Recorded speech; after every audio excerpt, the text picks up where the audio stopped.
तो hello everyone, मेरा नाम राहुल है और मैं DTU first year electrical engineering branch का स्टूडेंट हूँ। ये वीडियो है जो इस चैनल की सबसे पहले वीडियो होने वाली है, वो बनी हुई है general tips to JEE aspirants के ऊपर। अब देखो, जैसे इसमें नाम तो यहाँ पर लिखा हुआ है जे एस्पिरेंट्स का, बट ये वीडियो देखोगे तो ओवरऑल जितने भी कॉम्पिटिटिव एग्जाम्स हैं सबके लिए लाइक कहीं ना कहीं यूज़फुल ही होगी। ठीक है, तो अब सीधा आगे बढ़ते हैं। सबसे पहले हम लोग शुरू करने वाले हैं कि हाउ टू स्टडी या फिर हाउ टू सॉल्व। भाई ये सबसे इंपॉर्टेंट चीज़ है, क्योंकि अब क्या होता है ना कि अभी इस पर्टिकुलर टाइम पे, जिस टाइम पे लाइक जनवरी शुरू होने वाला है, तो जैन की स्टार्टिंग में तुम्हारा like around I guess 80 to 90% syllabus हो गया होगा, या फिर उससे कम का हो गया होगा। आई गेस बहुत ही कम लोग होंगे जिनका 100% कंप्लीट हो गया होगा, क्योंकि जो 100% कंप्लीट वाला जनता है वो लाइक फिर एक अच्छा खासा प्रिपरेशन ऑलरेडी है, उनको इतना ज़रूरत नहीं करने का। बट हाँ, 100% अच्छे से सिलेबस होना और 100% लाइक मतलब उस टाइप का होना कि एक होता है कि ठीक ठाक, कि मतलब कर लिए ऊपर ऊपर से, और एक होता है डेप्थ में। तो उन दोनों में डिफरेंस है, ठीक है, वो भी हम लोग ध्यान से इसमें देखेंगे।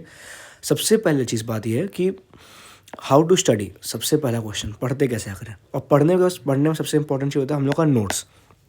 नोट्स कैसे बनाते हैं ये सीखो सबसे पहले, और इसको तुम अप्लाई करना अभी जो तुम जो चैप्टर्स पढ़ने वाले हो या फिर तुम जो भी करेंटली पढ़ रहे हो नया नया, उनमें अप्लाई करना। और इनफैक्ट उसमें कुछ चीज़ें ऐसी भी है जो अपने तुम रिवीजन के टाइम पे अप्लाई कर सकते हो। ठीक है, मैं तुमको पूरा डिटेल में समझाऊंगा अभी। सबसे पहला सबसे इंपॉर्टेंट चीज़ जो है वो है कि डोंट कॉपी पेस्ट। ये तो एक बहुत बेसिक सच पॉइंट था, बट इसको इंक्लूड करना बहुत ज़रूरी है, क्योंकि लोग क्या करते हैं कि सीधा बोर्ड पे जितना भी लिखा हुआ आया या फिर सर ने जो भी क्लास में बोल दिया उसको सीधा छापते गए। वो नहीं करना है। Right in your own language. सबसे इंपॉर्टेंट चीज़ है कि भाई तुमको अपने, क्योंकि नोट्स तुम्हारा है, तुम पढ़ के जाओ उसको एग्जाम के पहले। ये नहीं होगा कि तुम्हारे सर आके तुमको वापस से पढ़ाएंगे एग्जाम के पहले, या फिर वो तुम्हारे सर एग्जाम देने जा रहे हैं, तुम देने जा रहे हो एग्जाम को। तो कल को ऐसा ना हो कि तुमको ही कन्फ्यूजन हो रहा है कि भाई इसमें सर ने क्या बताया था, अरे यार इसका क्या मतलब था, अरे सर ने यहाँ पे कुछ और चीज़ एक्सप्लेन किया था मुझे याद नहीं आ रहा। वो सब मत करो। अब देखो, मैंने पता है मैंने यहाँ पे दो कॉपीज लाइक दो मैंने ये वहाँ पर डाले, स्निपेट्स डाले हैं अपने नोट्स के। ठीक है, दो यहाँ पिक्चर्स यहाँ पे, इनमें ध्यान से देखो मैंने क्या किया। सबसे पहला चीज़ तो क्या होता है कि अपने भाषा में लिखना, right in your own language. ये पता लगे कि ये सबसे इंपॉर्टेंट चीज़ सब रहता है इसमें लिखने का। देखो इसको लिखा कैसे आता है, तुम चाहो तो यहाँ पे तुम खुद से लिख सकते हो उसमें, लाइक इंग्लिश में भी। अगर तुमको माने तुम इंग्लिश में लिखो, कोई दिक्कत नहीं, इंग्लिश में लिखने का कोई ज़रूरत नहीं है। तुम हिंदी में भी लिख दो इनफैक्ट कहीं कहीं, यहाँ पे कोई दिक्कत उसमें नहीं है। स्ट्रक्चर कैसे किया था वो देख लो। जैसे यहाँ पे तुमको दिख रहा है, ये यहाँ मैंने, ये है चारकोल कैविटी टेस्ट जो ड्राई टेस्ट के अंदर में आता है। यहाँ पे क्या होता है कि एक हम लोग चारकोल का ब्लॉक लेते हैं और उसमें हम लोग बेसिकली यहाँ पे जाके एक हल्का सा वो बना देते हैं, कैविटी टाइप को बना देते हैं, जिसमें हम डालते हैं हम लोग सॉल्ट प्लस Na2CO3। ठीक है, अब यहाँ पे क्या था, यहाँ पे देखो ये लिखा हुआ है 1:2 मास रेशियो। ये मुझे पता चलता है बाद में, ये मुझे उस टाइम पे नहीं आइडिया था कि 1:2 मास रेशियो होता है। ये एक क्वेश्चन में था मॉक टेस्ट के, तो मैंने देखा कि अच्छा वहाँ पे ये चीज़ पूछा हुआ है, तो इसलिए फिर मैंने इसको ऐड कर दिया।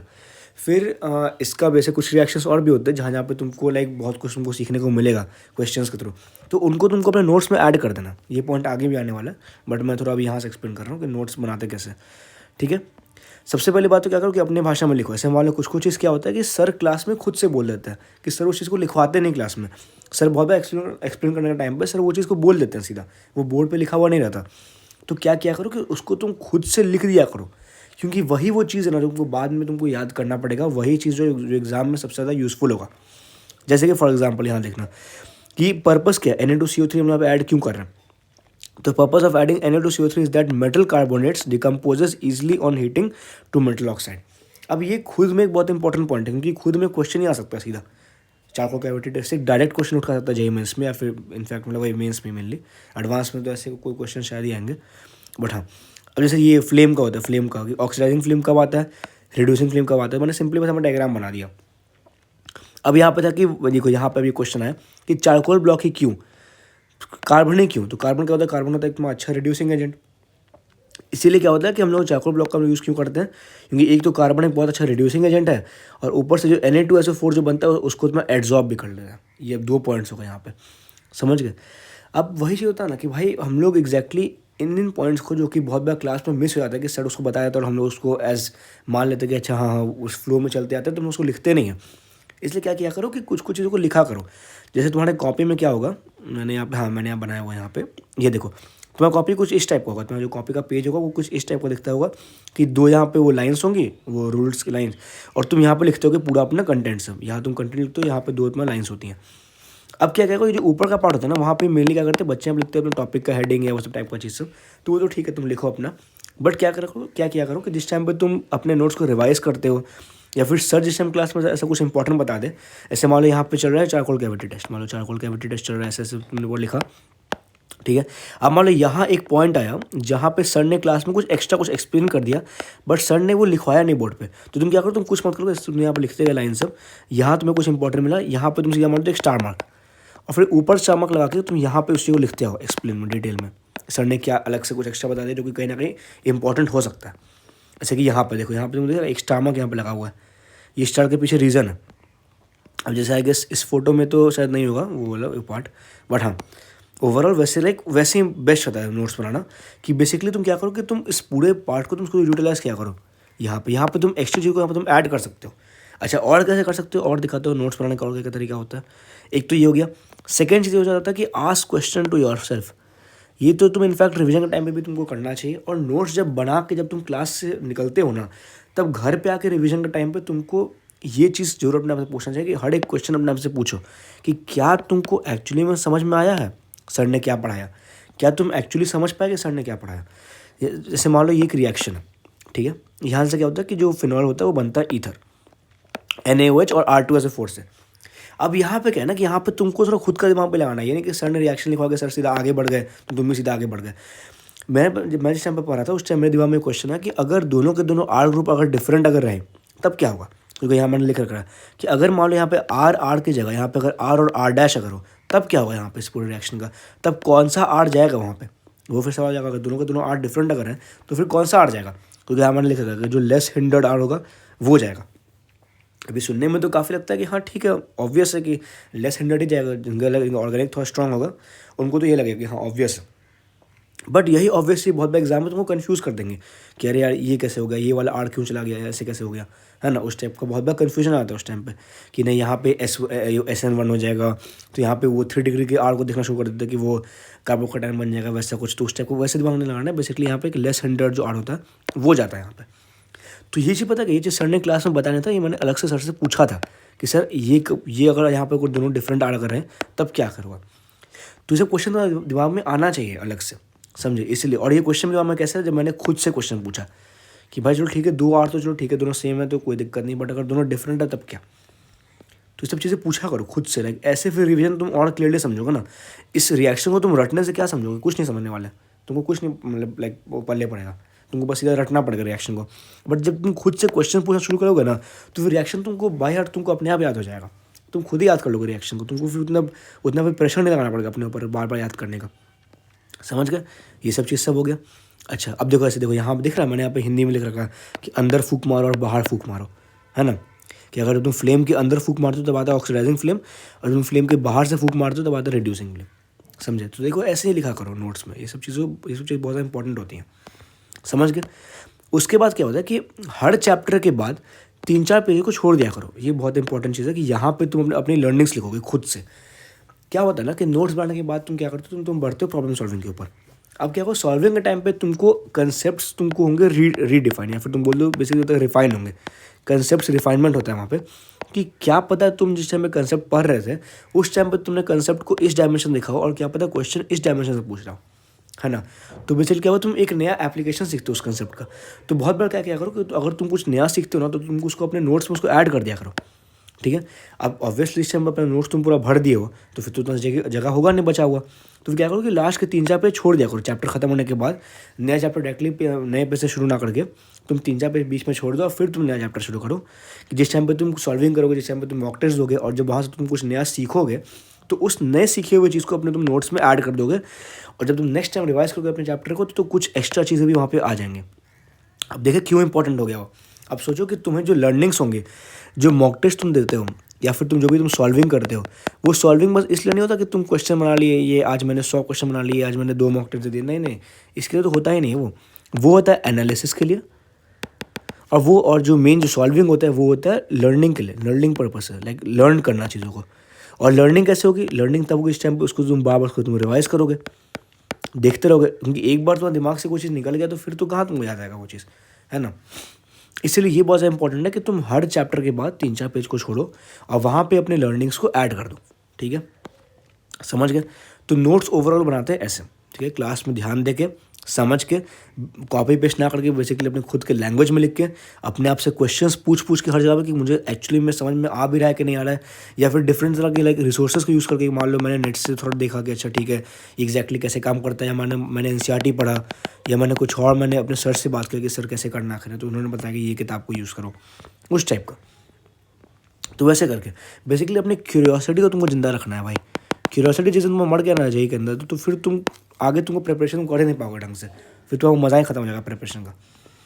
तो ये होगा नोट्स का, ठीक है। अभी तुम्हारे जो आगे जो चैप्टर्स आने वाले हैं उनमें इन सब चीज़ों को यूज़ करना, और बाकी जितने चैप्टर अभी तुम कर चुके हो उनके इस टाइम तुम सॉल्विंग करोगे, और जब तुम उस टाइम कोई नया चीज़ सीखोगे अपने मॉक टेस्ट से या फिर अपने घर पे जो तुम करते हो नॉर्मल सॉल्विंग वैसे भी, तो उनको फिर ऐड भी करना अपने नोट्स में, ठीक है ना। वैसे आगे फिर नोट्स और ज़्यादा स्ट्रॉन्ग बनता रहेगा टाइम के साथ, ठीक है। वैसे और ज़्यादा अपडेट होता रहेगा नोट्स तुम्हारा। जो नेक्स्ट आता है वो आता है सॉल्विंग। सॉल्विंग बेसिकली होते हैं 3 तरह की। एक होता है नॉर्मल सॉल्विंग, जो कि तुम नॉर्मली करते हो मतलब कोई भी चैप्टर खत्म करने के बाद या चैप्टर के बीच में या फिर जो भी।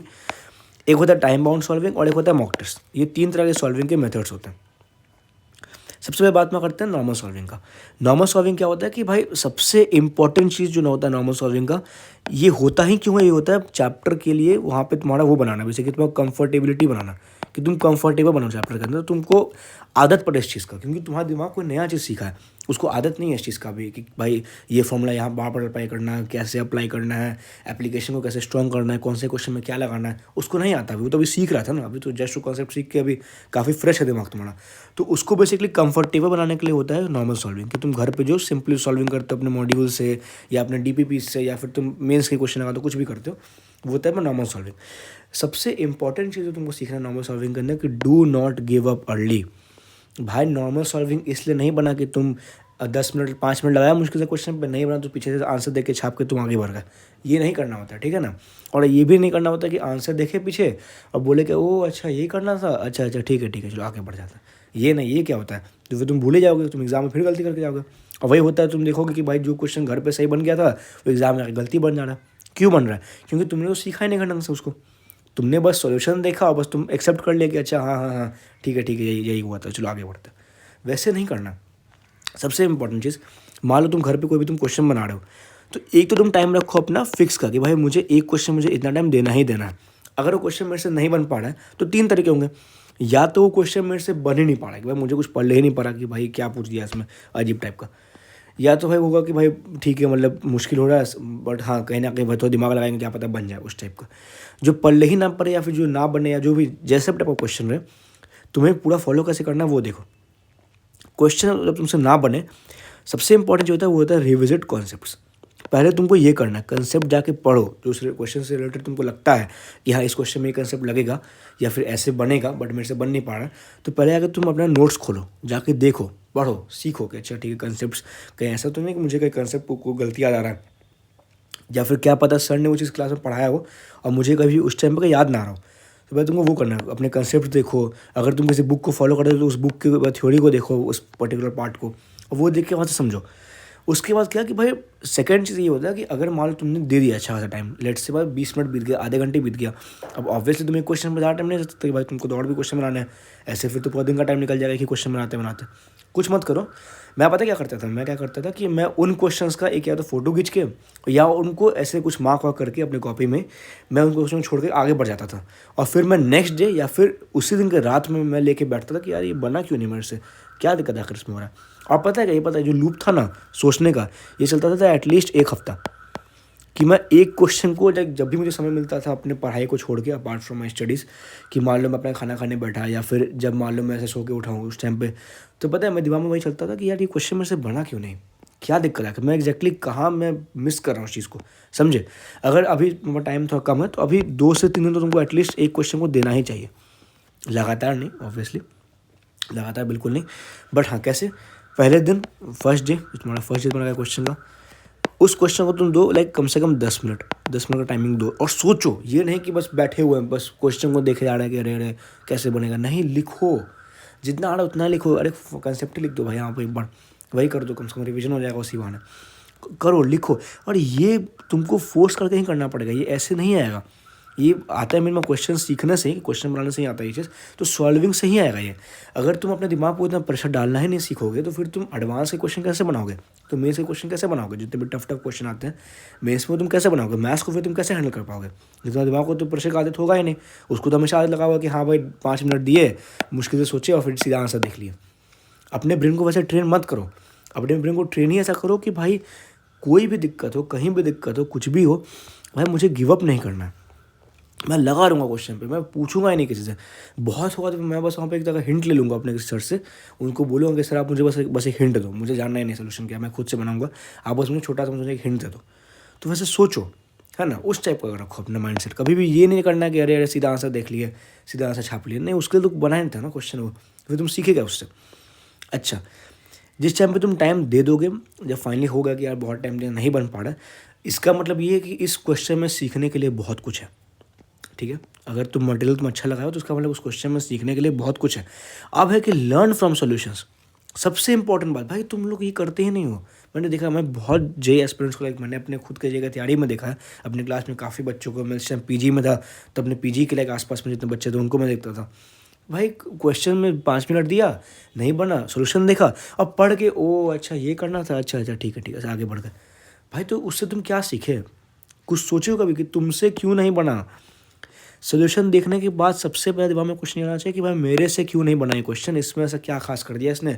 और अगर इसमें कुछ नया चीज़ में इसने किया जो तुमने कभी ऐसा, कभी तुमने देखा ही नहीं था कि ऐसा कुछ होता भी है, उसको चुपचाप जल्दी से उसको लिखो अपने नोट्स में, उसको ऐड करो, उसको याद रखो कि अच्छा इसको ऐसे करते हैं, उसको समझो, अपने सर से पूछो, 10 जगह दिमाग लगाओ, देखो कि भाई ये कैसा चीज़ था, ये तो मैंने पहली बार देखा यार, ऐसा तो मैंने कभी देखा नहीं था एप्लीकेशन इस कंसेप्ट का। तो भाई तुम कुछ नया सीखो तो सही उससे, तो दिमाग तो एनालाइज करो ना, यहीं से तो शुरू होता है एनालिसिस। इससे नहीं होता कि एनालिसिस करते हैं कि अरे भाई मॉक टेस्ट का एनालिसिस, नहीं नहीं, हर एक क्वेश्चन जो तुम बना रहे हो घर पे, हर एक क्वेश्चन उसका एनालिसिस होता है भाई। हर एक चीज़ का तुम्हारे प्रिपरेशन के हर एक सेकंड का एनालिसिस करना पड़ता है, तब जाके तुम आगे बढ़ते हो, समझे। और सबसे हाँ भाई, जैसे मैंने यहाँ पे लिख रखा है कि right new learnings in notes. जितना भी चीज़ तुम नया सीखे उससे, उसको अपने नोट्स में ऐड करो, ठीक है। ये होता है तरीका क्वेश्चन को सॉल्व करने का, जो कि होता है नॉर्मल क्वेश्चन, क्योंकि ये बने ही है तुम्हारे मास्टरी के लिए कि तुम कम से कम थोड़ा सा कंफर्टेबिलिटी तो लाओ। तुम तो कंफर्टेबल बनोगे, फिर हम आएंगे टाइम बाउंड पे, जब ये हो जाएगा फिर आएंगे मॉक टेस्ट पे। ये पूरा एक लेवल है ना कि पहले यहाँ, फिर यहाँ, फिर यहाँ, उस टाइप का। और जब यहाँ पहुँच जाओगे तो फिर उसके बाद तुमसे माना था कि हाँ भाई वो हार्ड क्वेश्चन है, उसको भी छोड़ देना, उस टाइप का, उसको भी बाद में देखा जाएगा। अभी आते हैं उस पर भी, समझ गए। तो टाइम देना सीखो क्वेश्चन के साथ, जो जितने होता है ना हार्ड क्वेश्चन, उनके साथ अपना थोड़ा उठक बैठक बनाओ, उनके साथ बैठना सीखो, उनको टाइम देना सीखो, उन पे सोचना सीखो, अपने दिमाग को फोर्स करना सीखो चीज़ों पे, समझे। यही सब करो भाई। पता है जिस टाइम अपना तैयारी करता था एग्ज़ाम का, जेई का, मुझे याद है 11th के टाइम पे मुझे लिटरली सपने में आता था भाई अपने क्वेश्चन सब जो मैं किया हूँ आज, या फिर जिस क्वेश्चन में अटका हूँ, मुझे वो लिटरली पता है, मुझे वो क्वेश्चन सबसे पसंद था जिस क्वेश्चन में अटकता था कि भाई मैं तो अटकने के नहीं कर रहा हूँ, ये जो क्वेश्चन में से हो गया तो बेकार क्वेश्चन है, वो तो फालतू, तो कोई काम का क्वेश्चन था ही नहीं, लेकिन मुझे तो वो चीज़ ऑलरेडी आता था। हाँ, उस क्वेश्चन क्या गया, उस क्वेश्चन में बहुत हुआ तो मेरा प्रैक्टिस बढ़ा दिया उसने, मेरा थोड़ा सा मेरा उसमें वो स्पीड बढ़ा दिया, बट और क्या उसने किया, उसने मुझे कुछ नया नहीं सिखाया। बट जिस क्वेश्चन में मैं अटक रहा हूँ, जो क्वेश्चन मेरे से नहीं बन पा रहा है, भाई वो मुझे नया सिखाएगा, ऐसा माइंडसेट रखो। और उससे तुमको और से खुश होना चाहिए, अरे भाई मेरे से नहीं बना, यस और बड़े बहुत बढ़िया, मैं बना के रहूँगा, उसको देखता हूँ कैसे नहीं बनता मेरे से, उस टाइप का। वैसे रखो भाई, चैलेंज करो अपने आप को बार बार, ऐसे होता है। टाइम दो, यही तो है भाई, टाइम दो ना। तुम तो बेकार फालतू पे टाइम दोगे कि मैं लेक्चर देख रहा हूँ बैठ के 2-2 घंटे, 3-3 घंटे, 4-4 घंटे मैराथन देखेंगे, ये करेंगे वो करेंगे, ऐसे बनाएंगे वैसे बनाएंगे। भैया लोग का वो स्ट्रेटजी देखेंगे कि कैसे निकाले जे एडवांस मेंस कैसे निकाले। यहाँ टाइम देना है, वहाँ टाइम तुमसे दिया नहीं जा रहा। यहाँ तो सोल्यूशन सीखो और फिर उनको अपने नोट्स में उसको ऐड करो, ठीक है, अपने भाषा में ऑब्वियसली, ऐसे नहीं कि छाप दिए, ऐसा नहीं कि पता चले को पता चल नहीं पा रहा, समझ में आ नहीं रहा, बस छाप आ रहा है उसको, वैसे नहीं करना। अगला चीज़ क्या आता है कि जब जिस टाइम में तुम सॉल्विंग करते हो ना, तो हमेशा क्वेश्चन को तो मार्क कर दिया करो, क्योंकि जो रिवीजन होता है ना वो बस तुम्हारा थ्योरी का नहीं होता, वो तुम्हारे सॉल्व क्वेश्चंस का भी रिवीजन होता है एक बार, ठीक है। कैसे होता है दिखाता हूँ मैं। सबसे पहले क्या करो, अपने जिस टाइम पे तुम पहली बार तुम क्वेश्चन सॉल्व करते हो, फर्स्ट टाइम में जब तुम सॉल्विंग करते हो किसी भी चैप्टर का, तुम्हारे वो चैप्टर पढ़ने के बाद, तो वो क्वेश्चन जिसमें तुमको काफ़ी सोचना पड़ा बट फर्स्ट टाइम में बन गया, उनको तुम दे दो 1 स्टार। तो तुमको लगा कि अरे भाई बढ़िया क्वेश्चन था, बन तो गया मेरे से, बट भाई बहुत सोचना पड़ा इस क्वेश्चन में, बहुत दिमाग लगा इस क्वेश्चन के अंदर और बहुत इंटरेस्टिंग क्वेश्चन था, उसको तुम दे दो 1 स्टार। सेकंड वो क्वेश्चन आता है कि थोड़ा हिंट लेना पड़ा, कि वो क्वेश्चन खुद से डायरेक्टली नहीं बना बट इनडायरेक्टली बना, कि थोड़ा सा बहुत हिंट लेना पड़ा, सर से पूछना पड़ा, थोड़ा लाइक बहुत दिन लग गए उसको बनाने में, है ना। सर मैं बताया था कि वो उतने दिन देना चाहिए उस टाइप का, कि 1 दिन 2 दिन सोचना पड़ा उस क्वेश्चन के लिए, सर से पूछना पड़ा, सर से तो हिंट लेना पड़ा, उनको तुम दे दो 2 स्टार, ठीक है। और 3 स्टार वो होता है इसमें हवा भी नहीं लगी, इसमें कुछ पता ही नहीं चला कि अरे यार ये क्या हो गया उस टाइप का। इन क्वेश्चन तुमको लर्निंग शायद तुमको स्टार्टिंग में तो कम मिले, बट जिस टाइम पे तुम इस क्वेश्चन को 2 से 3 बार तुम उसको करो ना विजिट, तब ये क्वेश्चन तुमको पता चल जाएगा कि ऐसे क्वेश्चन को बनाते कैसे, फिर तुम सीख जाओगे उस क्वेश्चन को। ये क्वेश्चन होता है सबसे इंपॉर्टेंट, ये वो जो पार्ट होता है ये बहुत ज़्यादा इंपॉर्टेंट होता है, ठीक है ना, जिसमें हल्का सा हिंट लेना पड़ता है, समझ गए। तो इनमें थोड़ा खास कर थोड़ा ध्यान रखो और इनको थोड़ा और ज़्यादा अच्छा करो, कि इनमें लाइक इनको प्रैक्टिस करो।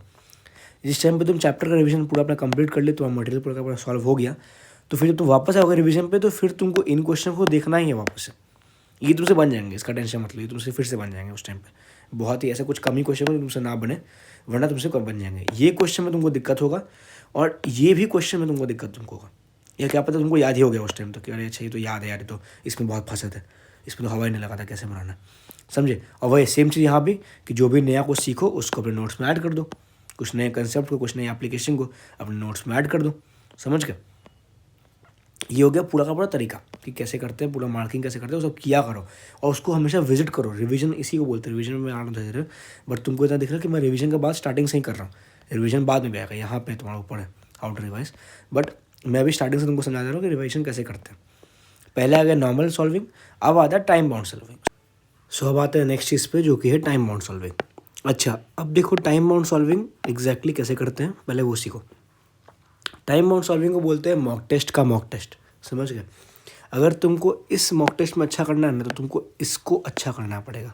जैसे जैसे ये अच्छा होगा वैसे वैसे ये भी अच्छा होता रहेगा, इसमें फिर इम्प्रूवमेंट आता रहेगा। करते कैसे पहले वो सीखो। सबसे पहले तो भाई याद है कि भाई इसको किया जाता है after first revision of whole chapter. एक बार जब तुम चैप्टर का पूरा रिवाइज कर लिए, तुमने सॉल्विंग कर ली, तुमने पूरे क्वेश्चंस का मार्किंग कर लिया, सब कुछ कर लिया, और फिर तुम बढ़ते हो नेक्स्ट चैप्टर पे, और फिर जब तुम बाद में आते हो उस चैप्टर रिवाइज करने के टाइम पे, तब तुमको करना होता है टाइम बाउंड सॉल्विंग, ठीक है। कैसे करते हैं वो देखो। उसके पहले टाइम बाउंड सॉल्विंग कैसे करते हैं उसके पहले उसमें माइंडसेट क्या रखते हैं पहले वो देखो। अगर जैसे मान लो फॉर एग्जांपल तुमने 30 क्वेश्चंस का तुमने एक सेट लिया कि चलो भाई मैं 30 क्वेश्चन बनाऊंगा मान लो 1 घंटे में, कि 2 मिनट पर क्वेश्चन के हिसाब से मैंने टाइम को बांटा, या मान लो 1.5 मिनट पर क्वेश्चन के हिसाब से। अब मैंने मान लो लिया 30 क्वेश्चन मैंने लिया एक घंटे में कि मैं सॉल्विंग करूँगा टाइम लगा के, ठीक है। अब मैं क्या हो कि अब क्योंकि मुझे 30 क्वेश्चन करना है 1 घंटे में, तो मेरा माइंडसेट ये नहीं होना चाहिए कि मुझे सबसे टफ क्वेश्चन को करना है। मेरा माइंडसेट होना चाहिए मार्क्स, कि मुझे क्या करना है, मुझे बेसिकली मार्क्स पे ध्यान देना, समझ गए। मुझे क्या करना है, मुझे बेसिकली मार्क्स पे ध्यान देना, मार्क्स है मेन चीज़ मेरा, समझ गए। ऐसे जो होता है ना असली जे एग्ज़ाम के अंदर, वहाँ पे तुम क्वालिटी पे नहीं घुसते कि ये क्वेश्चन टफ है इसलिए इसको करेंगे पहले, नहीं, या फिर ये क्वालिटी टफ है तो चलो मैंने कर दिया, यस, नहीं, वैसे नहीं। इंपॉर्टेंट है कि पहले मैं क्या करूँ, पहले मैं मार्क्स को बटोरूँ। एक बार जब मार्क्स बटोरा जाएंगे, जब मार्क्स मैं कंफर्म पूरा कर लूँगा अपना कि चलो भाई मेरे से जितने क्वेश्चन बनने लगते हैं सब मेरे से बन चुके हैं, उसके बाद जो बचा टाइम वो मैं दे दूँगा क्वालिटी क्वेश्चन पे, कि जो टफ क्वेश्चन उसमें होता सोच लूँगा कि ठीक है अब तो टाइम वैसे भी वेस्ट करने के लिए बचा, देख लेंगे फिर, ठीक है। या फिर मैं उस टाइम में रिवाइज कर लूँगा, जो भी है। तो तुमको इस टाइम पे, जिस टाइम पे तुम करते हो ना अपना टाइम बाउंड सॉल्विंग, उस टाइम पे माइंडसेट होना चाहिए तुम्हारा कि marks are more important than quality. तो मुझे क्वेश्चंस को जो होता है मेरा माइंडसेट जे असली जे एग्जाम पे, वही सेम माइंडसेट होना चाहिए टाइम बाउंड में, कि मैं क्वेश्चंस में पहले उन क्वेश्चन को करूँगा जो क्वेश्चन ईजी है, फिर मैं बढ़ूँगा थोड़े टफ क्वेश्चन वाले पे, फिर मैं देखूँगा जो क्वेश्चन मेरे से नहीं बन रहे उन पर, ठीक है। अच्छा, अब क्या होता है कि जिस टाइम में तुम टाइम बाउंड सॉल्विंग तुमने किया, तुमने टाइमर लगाया, शुरू किया, सब कुछ किया, तो वाइल एनालाइजिंग अब तुमको क्या करना है, तुमको करना है उसका एनालिसिस। तो while analyzing make note of your mistakes and deeply analyze them, समझे। Ask why, make solution. वही चीज़ है कि भाई तुम पूछो अपने आप से कि मैंने गलतियाँ की, मैंने मेरे से क्यों आकर गलती हुई। अगर कोई क्वेश्चन मैंने छोड़ा तो मैंने उसको क्या सोच के छोड़ा, मैंने क्यों छोड़ा उस क्वेश्चन को, ठीक है ना। अभी ऐसे तुम आओगे ना टाइम इस पे ये मॉक टेस्ट के एनालिसिस पे, तो तुमको बहुत कुछ तुमको क्लियर तुमको हो जाएगा कि टाइम बाउंड सॉल्विंग एनालिसिस कैसे करते हैं, वो भी तुमको क्लियर तुमको हो जाएगा। तो basically analysis is a main thing, समझे। एनालिसिस देख रहे हो कितना अभी तक मैं उस फोकस डाल रहा हूँ। अभी पूरे वीडियो के टाइम पे तुम देखोगे कि मैं एनालिसिस वर्ड का बहुत बार यूज़ करने वाला हूँ। तो analysis is the most important thing. तुमको अपने प्रिपरेशन का एक तुमको चप्पा पता होना चाहिए कि भाई मुझे हर एक चीज़ पता है अपने प्रिपरेशन के बारे में, समझे। मुझे एक कोना पता है अपने प्रिपरेशन के बारे में, सब कुछ अपने बारे में मुझे सब कुछ पता है, वो होना चाहिए, समझे। तो और देखो जो मिस्टेक्स में होता है ना, ये मिस्टेक्स जो तुम करते हो टाइम बाउंड सॉल्विंग के टाइम पे, यही वो मिस्टेक जो तुम करने वाले मॉक टेस्ट में, और यही वो मिस्टेक जो तुम करोगे अपने असली जेई मेंस एग्जाम के दिन, और फिर तुम बोलोगे कि अरे यार मेरे से तो हो गया सिली मिस्टेक। और इसीलिए तुम देखोगे तो मैं अभी आगे बात करूँगा मॉक टेस्ट के अंदर, और मैं वहाँ पे सिली मिस्टेक ऐसा कोई वर्ड बोलूँगा भी नहीं, मैं बाद में फिर आऊँगा उस पर रिवीजन का टाइम पे। बट सिली मिस्टेक जो है ना वर्ड, पता है सिली मिस्टेक ऐसा कुछ ही होता भी नहीं है। पहला बात तो सिली मिस्टेक कुछ नहीं होता, फालतू ये वर्ड ही बेकार है सेंसलेस वर्ड है, कोई मतलब नहीं इस वर्ड का, मीनिंगलेस चीज़ है, ठीक है। सिली मिस्टेक ऐसा कुछ नहीं होता, वो होता ही एक्चुअली मिस्टेक है लैक ऑफ रिविजन का, या फिर मेमोरी तुम्हारा जो वो गायब होता है, तुम्हारे दिमाग से तो हट जाता है, तुम वहाँ का भूल जाते हो, तब तुम कहना कि वो गलती कर देते हो और फिर उसको तुम बोलते हो कि वो सिली मिस्टेक हो गया, वरना सिली मिस्टेक ऐसा कुछ नहीं होता, ठीक है। समझ गए? तो बेसिकली क्या करना, तुमको आस्क वाई, पूछो अपने आप से तुमसे गलती क्यों आखिर हुआ, और मेक सोल्यूशन। अब सीधे मुझे सोल्यूशन पे कि ठीक है भाई गलती हो गई कोई बात नहीं, बट नेक्स्ट टाइम ऐसा कोई गलती ना हो, इसके लिए ऐसा मैं आखिर क्या करूँ, ऐसा मैं आखिर क्या एग्जैक्टली डिफरेंट करूँ, तुमको उस पर ध्यान देना, ठीक है। उसके बाद में आता है ये दो चीज़, इस पर बहुत ज़्यादा इंपॉर्टेंट है भाई, वो ये है कि एक्यूरेसी हमेशा पहुँचे 90% उससे ज़्यादा। Accuracy is the most important thing भाई। पता है ना एक्यूरेसी क्या होता है, कि तुमने कितने क्वेश्चन सही किए, मतलब रुको एग्जाम, सही डिवाइडेड बाय, सही एक्सप्लेन कर रहे थे बट हाँ चलो, मतलब सही डिवाइडेड बाय अटेम्प्टेड इनटू 100, ठीक है ना, कि कितने क्वेश्चन सही किए डिवाइड बाय टोटल कितने क्वेश्चन अटेम्प्ट किए थे और इनटू 100, समझ गए। इसको यहाँ से निकलता है हमारा एक्यूरेसी का परसेंटेज, समझ गए। तो एक्यूरेसी तुम्हारा कम से कम तो 90% होना चाहिए, हर टाइम बाउंड सॉल्विंग, हर मॉक टेस्ट और हर चीज़ में एक्यूरेसी 90% तो मिनिमम है, बियर मिनिमम, उतना तो होना ही चाहिए। उससे कम पे है तो फिर डेंजर लेवल पे पहुंच चुके हो भाई, फिर तुम्हारा खतरे में है प्रिपरेशन, क्योंकि फिर मतलब ही क्या वो एग्ज़ाम देने का, कि तुम्हारा एक्यूरेसी 60% 70% है, कि तुम जितना अटैम्प्ट करो उतना तुम गलती कर दे रहे हो, तो फिर क्या मतलब है। अगर तुम जितना अटैम्प्ट कर रहे हो उसमें से तुम 30% क्वेश्चन गलती कर दे रहे हो, तो फिर कोई मतलब ही नहीं हुआ उसका, फिर तुम किस बात का क्वेश्चन अटैम्प्ट करो, फिर उससे छोड़ देते 30% को, क्या होता है फिर उल्टा टाइम भी कम लगता, तो टाइम बच भी आता लास्ट में, और फिर तुम्हारा माइनस भी नेगेटिव मार्किंग भी काफ़ी कम होता है ना। तो गलती नहीं करना है, चाहे कुछ भी हो जाए, गलत करना ही नहीं है भाई, ये ठानो। और कैसे गलती नहीं करेंगे, क्योंकि हम लोग क्या करेंगे, हम लोग अपने गलती को एनालाइज करेंगे, हम लोग अपनी गलती को एनालाइज करेंगे और उससे सीखेंगे, और फिर उसको सीख के अप्लाई करेंगे अगले प्रॉब्लम सॉल्विंग सेशन में, या फिर अगले मॉक टेस्ट के एनालिसिस में, मतलब अगले मॉक टेस्ट में, समझ गए। और वही चीज़ आता है, वही जो मेरा नेक्स्ट पॉइंट है कि be very conscious about your mistake and make sure it never repeats, है ना, इट नेवर हैपन्स अगेन। समझ गए, एक बार जो गलती हो गया सो बस एक ही बार हुआ है, वो अगली बार कभी भी नहीं होगा, इसके लिए मैं पूरा ध्यान रखूँगा। और मैं क्या करूँगा, मैं इसके लिए खुद से एक सोल्यूशन बनाऊँगा, कि अगर मेरे से कैलकुलेशन मिस्टेक होता है तो मैं कैलकुलेशन के टाइम पे हमेशा सतर्क रहूँगा, मैं फोकस हमेशा फुल, चाहे मैं थोड़ा टाइम जो ज़्यादा दूँगा, ठीक है, मैं धीरे धीरे कैलकुलेशन करूँगा, बट मैं कैलकुलेशन में कभी गलती नहीं करूँगा। भले मैं कैलकुलेशन धीरे धीरे करूँ, भले मैं कैलकुलेशन में टाइम ज़्यादा लगाऊँ, भले मैं कैलकुलेशन में फोकस पूरा 100% कर दूँ, बट मैं कभी गलती नहीं होने दूँगा ज़िंदगी में कभी भी, चाहे वो नॉर्मल सॉल्विंग हो, समझ गए, चाहे वो नॉर्मल सॉल्विंग हो, चाहे वो टाइम बाउंड सॉल्विंग हो, चाहे वो मॉक टेस्ट हो, कुछ भी हो। यहाँ भी पता है तुम जो गलती यहाँ करोगे ना, वो भी गलती तुम जेईई मेंस में करने वाले हो, समझे। इनफैक्ट पता है तुमको, पता है अगर तुमको जाना ना कि तुम जेईई मेंस में एक्चुअली कहाँ गलती करने वाले हो, तो पता है कि अपने मॉक टेस्ट का और अपने घर पे तुम जो गलती करते हो उसका एक बार उठा के देख लेना। जो गलती तुम यहाँ करोगे वो गलती तुम एग्जाम हॉल में करने वाले हो, ये बात तुम लिख के ले लो, ठीक है। उसके बाद हम आगे मूव करेंगे मॉक टेस्ट पे। अगला आता है मॉक टेस्ट।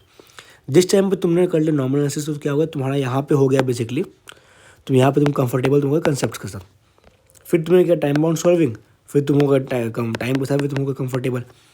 अब तुमको होना है एज अ होल सब्जेक्ट के साथ, कि स्विच कैसे करना है मॉक टेस्ट के बीच में, कब किस में कहाँ टाइम का, 3 सब्जेक्ट से, फिजिक्स केमिस्ट्री मैथ, इसमें कैसे टाइम लगाए, यहाँ क्या करें, यहाँ क्या करें, कैसे पूरा बैलेंस करो सब चीज़ों को। अब आता है बैलेंसिंग का समय, कि अब बैलेंस कैसे करना है और कैसे मैक्सिमाइज़ करना है अपने स्कोर को।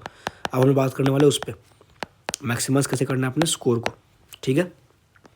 सबसे पहले चीज़ जो मॉक टेस्ट में जो लोग करते हैं, पहले बात हम लोग करते हैं सॉल्विंग का, कि सॉल्व कैसे करते हैं मॉक टेस्ट को, हम लोग देते कैसे। मॉक टेस्ट को देने का एक बहुत कॉमन तरीका होता है, वो होता है कि राउंड्स में सॉल्विंग करना, ठीक है, सॉल्विंग राउंड्स। राउंड्स में कैसे भाई, तो बेसिकली तुम क्या करोगे कि जिस टाइम पे तुम जब भी बैठोगे सॉल्विंग करने के मॉक टेस्ट का, तो तुम 2 से 3 राउंड तुम दोगे, 2 या 3 राउंड्स। ऐसे मैं करता था 2 राउंड का सॉल्विंग, राउंड 1 और राउंड 2। राउंड 1 कितने वाले मेरा होता था, लाइक अराउंड 2 घंटे का या फिर 1.5 घंटे का, 1.5 घंटे का राउंड 1। इसमें मैं क्या करूँगा, इसमें मैं हर एक ईजी क्वेश्चन जो कि दिख रहा है कि भाई बहुत ईजिली बन जाएगा वो, और वो क्वेश्चन जिनमें हल्का सा टाइम लगेगा, हल्का टाइम, ज़्यादा बहुत ज़्यादा कोई लेंथी नहीं है, बट हल्का टाइम लगेगा और बन जाएगा, मुझे पता है कि हाँ बन जाएगा मेरे से क्वेश्चन, मैं उनको बनाता था बैठ के। कि एक बार में मिला कि ये वो था राउंड 1 बेसिकली होता था स्कोर को मैक्सिमाइज़ करने के लिए, कि मैक्सिमाइज़ करना है स्कोर को, समझ गए। एक पहले तो भाई एक ऐसा अच्छा स्कोर लेकर आना ताकि एटलीस्ट इतना कंफर्म हो जाए कि हाँ भाई ठीक है, मेरा मेंस अब क्वालिफाई हो गया, अब मुझे सीधा देखना अपना आगे का। तो ये होता है अपना बेसिकली इसका राउंड वन का, ठीक है। राउंड वन जो होता है वो होता है वैसे। फिर आता है राउंड टू होता है अपना रैंक को बढ़ाने के लिए, बस और कुछ नहीं। अब तुमको करना है रैंक पुश। जिस टाइम पे तुम मॉक टेस्ट का सॉल्विंग करोगे ना, उस टाइम पे तुमको कुछ क्वेश्चन ऐसे मिलेंगे जिनमें तुम देखोगे कि भाई यहाँ पे ये क्वेश्चन मेरे से बन जाएगा, बट इसमें टाइम बहुत लगेगा, ये थोड़ा लेंदी क्वेश्चन है। कुछ मत करना, सिंपल से उसको कर देना मार्क फॉर रिव्यू। और वही क्वेश्चन आने वाला है किसके लिए, वही क्वेश्चन होगा तुम्हारा राउंड टू के लिए। अच्छा, कुछ क्वेश्चन तुमको ऐसे ही मिलने वाले हैं जहाँ पे तुमको डाउट है कि यार कुछ याद तो आ रहा था बट मुझे याद नहीं आ रहा यार, क्या कंसेप्ट था, सर सोचना पड़ेगा। उसको भी डाल दो मार्क फॉर रिव्यू में, राउंड टू में देखा जाएगा उसको भी। फिर कुछ क्वेश्चन ऐसे होंगे जहाँ पे तुमको लगता है कि नहीं यार थोड़ा तुम्हें कहीं ना कहीं मैं गलती कर रहा हूँ। मान लो तुमने कहीं पे तुमने सॉल्विंग तुमने किया, ये देखो दिखाता हूँ मैं। मान लो अगर ये तो पेपर था, तुमने यहाँ पे सॉल्विंग किया, तुम कहीं पे आकर अटक गए कि नहीं बन पा रहा है मेरे से, कुछ नहीं, मार्क फॉर रिव्यू डालो उसको। इतना टाइम वेस्ट मत करो एक क्वेश्चन के ऊपर, अभी तुम्हारा उतना टाइम देना भी नहीं है राउंड वन के टाइम पे। उसको मार्क फॉर रिव्यू डालो, उसको देखा जाएगा राउंड टू में सीधा, ठीक है। क्या करो यहाँ पे ना कि यहाँ पे जिस टाइम पे तुम कोई भी क्वेश्चन करते हो, जैसे मान लो इतना पेपर है, ये है तुम्हारा वो A4 साइज शीट जो तुम एग्जाम के टाइम पे तुमको मिलने वाला है। जिस टाइम पे तुम मॉक टेस्ट देते भी हो ना, तो हमेशा इसमें दिया करो, किसी कॉपी में सॉल्व मत किया करो, अपने किसी कॉपी में रफ मत किया करो मॉक टेस्ट का। तुम हमेशा A4 साइज शीट में ही करो, क्योंकि तुमको एग्जाम में भी तुमको उसी में करना है। क्या करो भाई, बेस्ट है 20 से 2 हिस्से में बांट दो उसको, ऐसे करके पेपर को एक लाइन डाल दो पेंसिल से या पेन से, ऐसे भी करना कर दो। और तुम बस उस लाइन के यहाँ भी सॉल्विंग करना है और फिर यहाँ सॉल्विंग करना है, उस टाइप का। वैसे थोड़ा ऑर्गेनाइज रहता है। सेकेंड चीज़ क्या करो कि भाई जब भी तुमको क्वेश्चन सॉल्व करो ना, तो वहाँ सॉल्व के बन गया, फिर ऐसे लाइन बना दी यहाँ पे कि अभी क्वेश्चन यहाँ पर ख़त्म हो गया, अब यहाँ से नेक्स्ट क्वेश्चन आएगा, ठीक है। जैसे क्या मान लो यहाँ पर लिख दिया फिजिक्स, ठीक है। क्वेश्चन 1 किए, सॉल्विंग के बन गया, यहाँ पे लाइन मारे आगे बढ़े। क्वेश्चन नंबर 2 सॉल्विंग के बन गया, लाइन मारे। क्वेश्चन नंबर 3 मान लो क्वेश्चन नंबर 3 इतने में ही बन गया, तो इतने में उसको घेर दिया रहेगा, ठीक है। मान लो क्वेश्चन नंबर 4 यहाँ बन गया, तो यहाँ घेर दिया उसको लगे, उस टाइप का जैसे भी रहेगा। अब मान लो तुमको क्वेश्चन नंबर 5 पे बनाया, अटक गए। अब क्या करें भाई, अब तो अटक गए, अब कैसे करें, कुछ नहीं करना है भाई। बेस्ट तरीका इसको यहाँ पे तो इसको तुम थोड़ा सा स्पेस दे दो कि हाँ ठीक है, इतने स्पेस दे देते, यहाँ पे क्या पता बन जाए क्वेश्चन, और स्पेस दे के तुम यहाँ पे लाइन बना के सीधा आगे बढ़ जाओ। अटकना नहीं किसी क्वेश्चन में, ऐसा नहीं अटक गए कि भाई 10 मिनट सोचा रहे, आधा घंटा उसी क्वेश्चन को दिया जा रहा है, वैसे नहीं करना। एक बार लगे कि अटक गए हैं, वहीं पे छोड़ो, थोड़ा सा स्पेस दे दो यहाँ पे, और फिर तुम सीधा लाइन बना के आगे बढ़ जाओ, नेक्स्ट क्वेश्चन पे मूव कर जाओ, ठीक है। समझ गए। तो पहला बात हो गया सॉल्विंग राउंड्स, ठीक है, समझ गए राउंड में कैसे बांटा था। उसके बाद आता है तुम्हारा ईगो सॉल्विंग। ये तो भाई बिल्कुल भी नहीं करना है। ईगो सॉल्विंग तुम पता है कब करोगे, तुम तब करोगे इस टाइम पे एक ऐसा क्वेश्चन सामने आ जाए कि भाई ये मेरे उस चैप्टर से आ चुका है कि जो चैप्टर मेरा स्ट्रॉन्ग था, बट अब मेरे से क्वेश्चन बन नहीं पा रहा। ईगो सॉल्विंग तो तुमको फंसा देगा। कुछ इनफैक्ट पता है जो होता है ना एग्जामिनर्स, उनको पता होता है कि भाई उनको ऑब्वियसली बहुत लंबा एक्सपीरियंस है भाई, उनको पता होता है कि बच्चे यहाँ पे गलती करेंगे ही करेंगे, उनसे यहाँ गलती होगी। तो पता है क्या करेंगे, वो वैसे चैप्टर्स में दे देंगे तुमको ना, लाइक वो चैप्टर जो मैक्सिमम बच्चों का स्ट्रॉन्ग होता है, समझ सेमीकंडक्टर्स हो गया या काइनेमेटिक्स हो गया या एनएलएम भी हो गया। इनफैक्ट वो पता क्या करेंगे, वो उन सब चैप्टर में दे देंगे तुमको थोड़ा अजीब टाइप का क्वेश्चन, ट्रिकी टाइप का क्वेश्चन। और ये पता ही होता है उन लोग के लिए कि भाई बच्चे ईगो सॉल्विंग करें और फंस जाए उसमें, समझे। इनफैक्ट ट्रिग्नोमेट्री होता है मैथ्स का, वो बहुत लोग का स्ट्रॉन्ग होता है, समझे। तो ट्रिग्नोमेट्री का भी वो बहुत लंबा सा क्वेश्चन दे देंगे। अब जिनका ट्रिग्नोमेट्री स्ट्रॉन्ग है वो तो लेके बैठ जाएंगे कि अरे यार कैसे नहीं बनेगा मेरे से, मैंने इतना टाइम दिया था ट्रिग्नोमेट्री पे, मैंने इतना घंटे का इतने महीने का मैंने टाइम दिया था, कैसे नहीं बनेगा मेरे से, ये वो नहीं करना है भाई। एग्ज़ाम तुम्हारा पता है क्या, जो एग्ज़ाम होता है ना, वहाँ बस एक चीज़ मैटर करता है, वो होता है मार्क्स। मार्क्स के अलावा एग्ज़ाम में और कुछ मैटर नहीं करता, ये बात को दिमाग में बैठा लो। एक बार तुम्हारा मार्क्स नहीं आएगा, तुम 10 जगह बोलते रह जाओगे कि अरे यार मैंने ऐसे किया था, अरे यार वो क्वेश्चन देखो मैंने उतना टफ क्वेश्चन बना दिया था, ये देखो। कोई फ़ायदा नहीं। क्या फ़ायदा हुआ, तुमने अगर एक क्वेश्चन पे 10 क्वेश्चन इतना टाइम दे के उसको बना दिया, तो उससे तुमने क्या ही उखाड़ लिया, 4 मार्क्स ही मिला तुमको। और क्या पता कहीं गलतियाँ बन जाए, चलो भाई -1 मिल गया उसके साथ में, इतना टाइम दे भी दिया, -1 लेके भी आ गए, तो वो नहीं करना है ना। क्या पता तुम ईगो सॉल्विंग करने बैठ गए और बाद तुमसे क्वेश्चन बनाया नहीं वो लास्ट में, तो लो भाई बहुत टाइम लगा दिया, टाइम वेस्ट हो गया, क्वेश्चन बना भी नहीं, खत्म। अच्छा, अगला चीज़ क्या आता है कि एक क्वेश्चन पे मैक्सिमम 2 से 3 मिनट तुमको देना है राउंड 1 में। ऐसा ना हो तो तुम किसी क्वेश्चन को लेके बैठ गए कि अरे यार अभी तो बहुत लंबा सा है, मान लो को बहुत लंबा क्वेश्चन दिखा तो उसको राउंड 2 के लिए डाल दो, ठीक है। तो पढ़ भी लो एक बार, पढ़ने से कोई दिक्कत नहीं, पढ़ के डालना। हाँ, ये बात बहुत ज़रूरी है कि ऐसा मत करना कि कोई क्वेश्चन को बिना पढ़े राउंड 2 में डाल देना कि मेरे से नहीं बनेगा, उसमें से ऐसा कुछ खुद से बनाना मत। तुमको देख रहा है कि मान लो क्वेश्चन बहुत लंबा, आधा स्क्रीन वही क्वेश्चन ले लिया, कोई बात नहीं, पढ़ो उसको एटलीस्ट। पढ़ने के बाद लगे कि हाँ यार इसमें है समय देना पड़ेगा, तो उसको राउंड 2 में भेज दो, कोई दिक्कत नहीं, एटलीस्ट पढ़ लो क्वेश्चन को, पता होगा कि क्वेश्चन में क्या चीज़ आकर, डरो मत क्वेश्चन से, ठीक है ना। क्वेश्चन का पता है बहुत बार ऐसे क्वेश्चन होते हैं, मैंने इनफैक्ट एडवांस में देखा है, कुछ क्वेश्चन ऐसे होते हैं जो कि लंबा इसीलिए होता है ना, ताकि बच्चों को डरा के भगा सके, वरना क्वेश्चन होता है ईजी है, ठीक है। उसके बाद क्या होता है कि भाई सबसे इंपॉर्टेंट चीज़ होता है वो होता है केयरफुली, क्वेश्चन को एटलीस्ट पढ़ो तो सही से। तुमने गलतियाँ करते हो कि भाई यूनिट ढंग से पढ़े नहीं, यूनिट्स में गलती कर दी है, या क्वेश्चन में लिखा कुछ और था, लिख कुछ और है। क्वेश्चन में दिया था कि 6x का वैल्यू कितना है, तुमने x निकाला, तुमने सीधा लिख दिया कि x का वैल्यू 32 आ गया। जब कोई क्वेश्चन पूछा था कि 6x का वैल्यू कितना आखिर है, वो तुमने निकाला नहीं वहाँ पे। या क्वेश्चन पूछा कि इनकरेक्ट क्या, तुमने लिख दिया करेक्ट, करेक्ट कौन सा ऑप्शन है, तुरंत लिख दिया। वो नहीं करना भाई, एटलीस्ट पढ़ लो, कोई नहीं भाग रहा है इतना जल्दी। 10 सेकंड बजा कर तुम कुछ कर नहीं लोगे एग्जाम के अंदर, बट हाँ कम से कम शांति से बैठ के पढ़ लो क्वेश्चन, उसके बाद सॉल्व करो, ठीक है। कहीं पूछा ना कि इनकरेक्ट क्या क्या करा है, तो मैं पता है मैं बोलता हूँ कि बेस्ट से कहीं लिख लो अपने पेपर में, जैसे तुम सॉल्विंग कर रहे हो तो उसमें पता क्या करो, यहाँ पर से लिख लोगे इनकरेक्ट, जैसे यहाँ मान लो बगल में यहाँ पर टॉप में लिख दिया इनकरेक्ट पूछा, और फिर यहाँ बनाना है बैठ के क्वेश्चन, उस टाइप का, समझ गए। या मान लो पूछा क्वेश्चन में 6x, यहाँ पर तो 6x ऐसे डिब्बा बना के लिख दो यहाँ पे, और फिर बनाओ क्वेश्चन को, और जब x है तो फिर यहाँ पे जाकर उसको 6x की तरह पुट करके क्वेश्चन का फिर तब आंसर लिखना अपना, समझ गए। और हाँ, आंसर देने के पहले एक काम तुम और कर सकते हो कि आंसर टाइप करने के पहले या फिर ऑप्शन टिक करने के पहले क्वेश्चन को पढ़ जरूर लेना कि क्वेश्चन पूछ क्या रहा है, क्या मैं वो चीज़ क्वेश्चन को दे भी रहा हूँ जो क्वेश्चन मेरे से पूछा है, या क्वेश्चन पूछा कुछ और है, मैं कुछ और चीज़ का आंसर आप दे दे रहा हूँ, है ना। वो चीज़ का बहुत ज़्यादा ध्यान रखना। अच्छा आगे बढ़ते हैं। ये पेपर को लिखना कैसे है, ये भी सवाल है क्या। पेपर होना चाहिए नीट, सबसे इंपॉर्टेंट बात, पेपर होना चाहिए नीट। नीट पेपर और अच्छी हैंडराइटिंग में आसमान ज़मीन का अंतर होता है भाई। तुमको तुम्हारा किया हुआ कांड जितना तुमने यहाँ पे लिखा है, जितना तुमने यहाँ पे कर्म तुमने लिखा अपना, अगर वो सब तुमको पढ़ने में तुमको आ रहा है तो तुम्हारा हैंडराइटिंग सही है, बात खत्म। कोई फ़र्क नहीं पड़ता कि बाकी लोग को पढ़ने में नहीं आ पा रहा है, बाकी लोग समझ नहीं पा रहे हैंडराइटिंग, तुम समझ आ रहे हो बेस्ट है, उससे अच्छा हैंडराइटिंग कोई नहीं। तो कैलकुलेशन भाई यही जो चीज़ है, कैलकुलेशन नीट क्या करो, तुमने वही नहीं करते भाई। पता क्या करो, कैलकुलेशन छोटे छोटे टाइप का।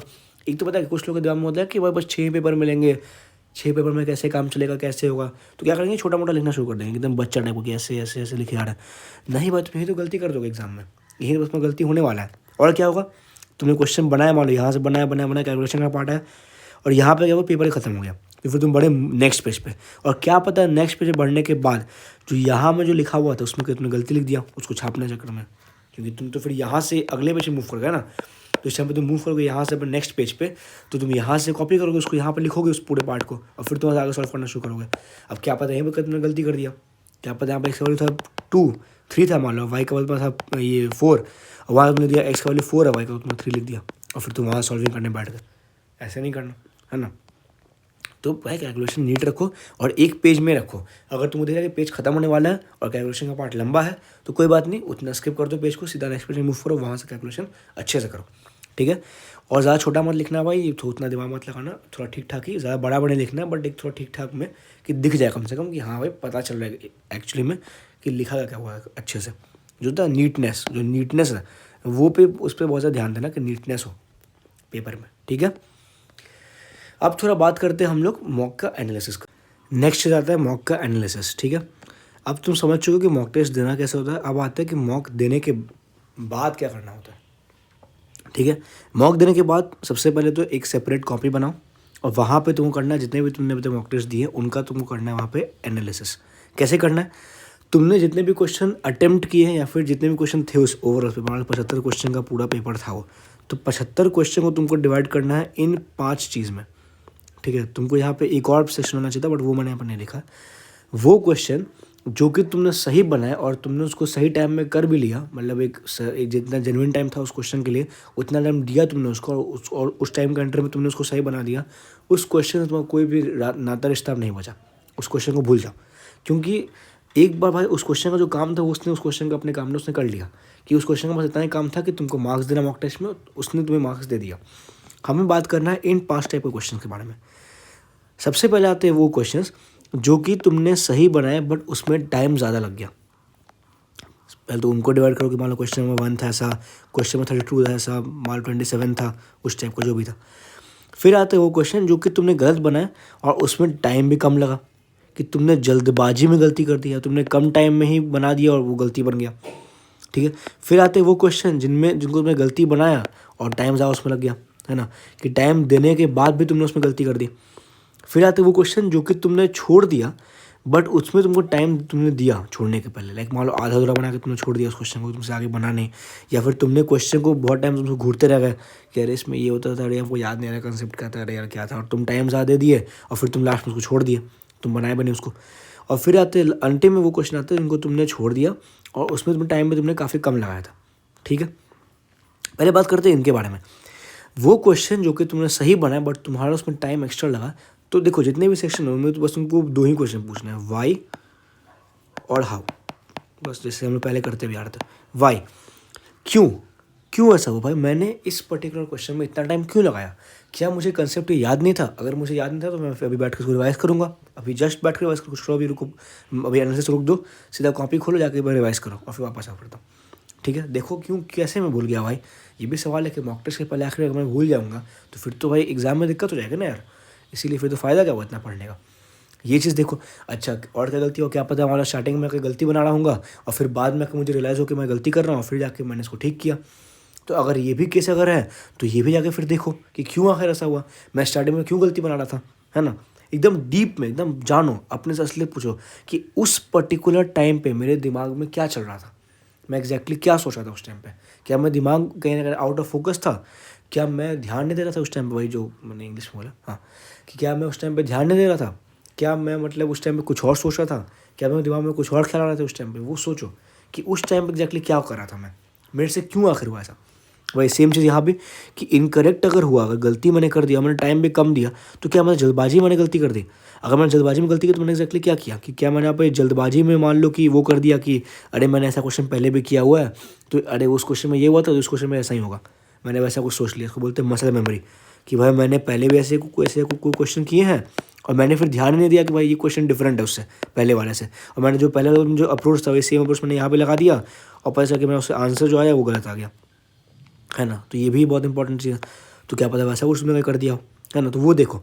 फिर आता है कि तुमने, ये तो भाई सबसे पेन पॉइंट है, ये तो बहुत गंदा चीज़ है भाई, इससे बेकार क्या हो सकता है तुम्हारे एग्जाम में, कि तुमने गलत बना भी दिया और तुमने टाइम भी उसको एक्स्ट्रा दे दिया था, उस क्वेश्चन को तुमने टाइम ज़्यादा देने के बाद भी गलती बना दिया।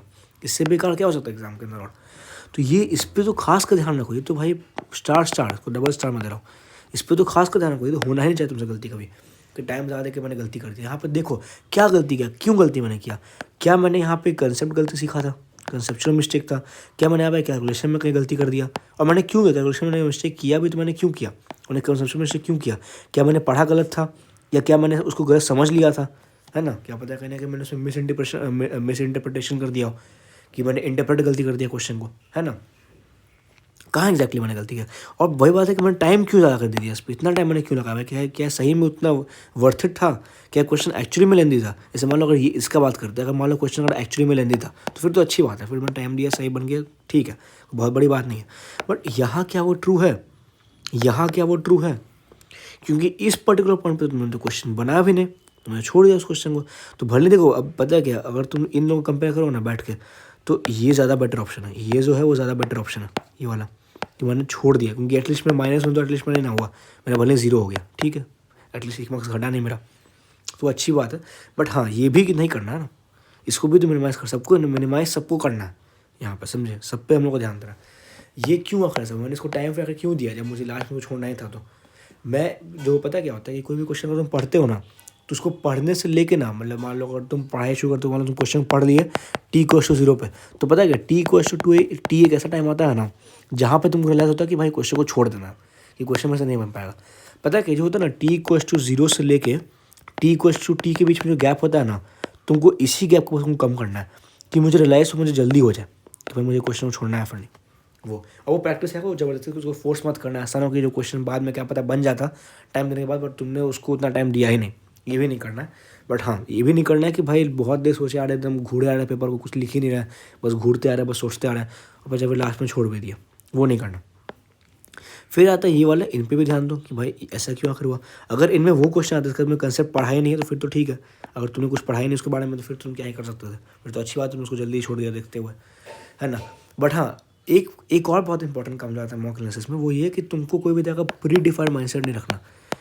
इसके बारे में शायद मैं आगे बात करूँ, बट हाँ, तुम्हें कोई भी जगह प्री डिफाइंड माइंडसेट तुमको नहीं रखना इसके बारे में कि हाँ भाई ये चैप्टर क्वेश्चन मेरे से नहीं बनते, या फिर ये टॉपिक मेरा वीक है तो इसके क्वेश्चन मेरे से नहीं बनेंगे। ये नहीं, एक बार एटलीस्ट क्वेश्चन पढ़ना है। कोई भी क्वेश्चन एग्जाम में ऐसे, यहाँ पे भी अगर तुम्हें बात करूँ, कोई भी क्वेश्चन अगर तुम मॉक टेस्ट में, अगर तुम बना रहे हो मॉक टेस्ट का तुम दे रहे हो, तो कोई भी क्वेश्चन तुमको एटलीस्ट एक बार तो पढ़ना ही है, तब तुमको डिसाइड करना है कि तुमको छोड़ना है फिर नहीं।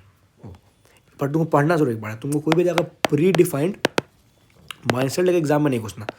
प्री डिफाइंड माइंडसेट लेकर नहीं घुसना कि मेरे से ये चैप्टर मेरा वीक है, मेरे से ये चैप्टर क्वेश्चन नहीं बनेंगे, इस चैप्टर क्वेश्चन मैं पक्का ही बना दूंगा। पहले कि वहाँ पे तुमको ईगो मिस्टेक कर दी है कि ईगो में आकर तुम बहुत ज़्यादा टाइम दे दिए उस क्वेश्चन पे। तो ये भी नहीं करना कि मेरा ये चैप्टर बहुत ज़्यादा स्ट्रॉन्ग है, इसको तो मैं पक्का ही करूँगा, ऐसा नहीं करना। कोई भी जगह प्री डिफाइंड माइंडसेट लेकर नहीं आना है। इसका पता है, इसका बेस्ट तरीका पता क्या है ना, कि एक भिखारी का माइंडसेट लेके जाओ। भिखारी कि भाई जहाँ से मार्क्स मिलेगा वहाँ से बटोर लेंगे, सिंपल सा बात है, और कहीं भी टाइम वेस्ट नहीं करेंगे, बस हो गया।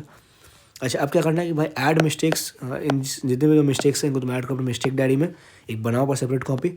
और फिर क्या करो कि go through it every day before next mock और प्रॉब्लम सॉल्विंग सेशन, कि हर अगले प्रॉब्लम सॉल्विंग सेशन के पहले या फिर हर मॉक टेस्ट के पहले तुमको इसको गो थ्रू करना है।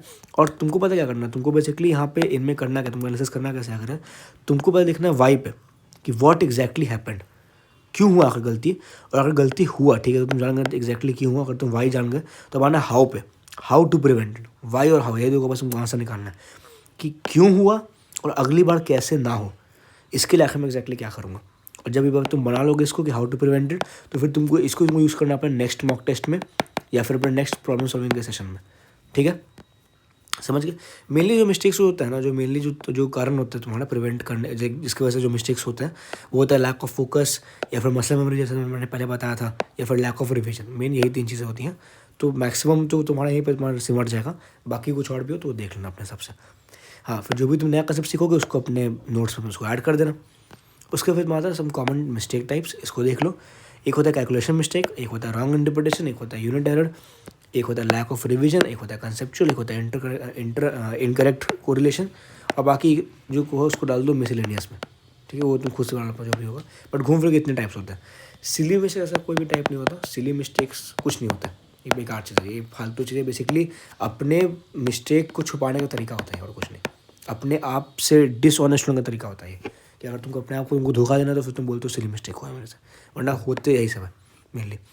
तुमको पता है कैलकुलेशन मिस्टेक क्या होता है, ठीक है, मैं उसको उतना समझाऊंगा नहीं। रॉन्ग इंटरप्रिटेशन क्या होता है कि भाई तुमने ट्रू फॉल्स में गलती कर दी, कि तुमने ट्रू को फॉल्स पढ़ लिया, फॉल्स को ट्रू पढ़ लिया, या फिर तुमने वही इनकरेक्ट को पढ़ लिया कि इनकरेक्ट को करेक्ट पढ़ लिया, करेक्ट को इनकरेक्ट पढ़ लिया, जो भी होगा उस टाइप की गलती। या क्वेश्चन के लैंग्वेज में तुमको कहना कि मान लैंग्वेज करने का अगर ट्रिकी था, तुम कहने का लैंग्वेज में तो फंस गए, तुम क्वेश्चन में लिखा कुछ और था और उसको तुम कुछ और समझ लिया, है ना। फिर आता है यूनिट एरर, यहाँ पे भी तुमको क्या ही मैं समझाऊँ। फिर आता है लैक ऑफ रिवीजन, ये तो बहुत ज़्यादा इंपॉर्टेंट चीज़ है। कंसेप्चुअल मिस्टेक हो गया, कंसेप्चुअल क्यों हुआ ये भी देखना। इनकरेक्ट कोरिलेशन, देखो एक जो क्वेश्चन होता है बंदा जो बना होता है तुम्हारा, हर एक क्वेश्चन बना होता है एक स्ट्रिंग ऑफ कंसेप्ट से, एक स्ट्रिंग ऑफ कंसेप्ट से। तो बेसिकली ये कंसेप्ट लगा, फिर ये कंसेप्ट लगेगा, फिर ये कंसेप्ट लगेगा, फिर क्वेश्चन बन जाएगा। बट क्या पता हो सकता है ना कि तुम कहना कि कोरिलेशन में तुम गलती कर दो, कि तुम इस कंसेप्ट से इस कंसेप्ट तुम कहना कि तुम मूवी ना कर पाओ, ये भी कहना कि एक जगह ब्रेक आ जाए, समझ रहे हो। या क्या पता यहाँ से, या फिर क्या पता यहाँ से यहाँ जाने में एक जगह ब्रेक आ जाए, कि तुमको डाउट हो गया अब क्या करना है। या फिर क्या पता तुम यहाँ से यहाँ जाने के बाद तुम क्या पता यहाँ से यहाँ पहुँच जाओ, कि तुमने कुछ और लगा दिया, यहाँ पे तुमने कोई और कंसेप्ट लगा दिया, उसको बोलते हैं इनकरेक्ट कोरिलेशन।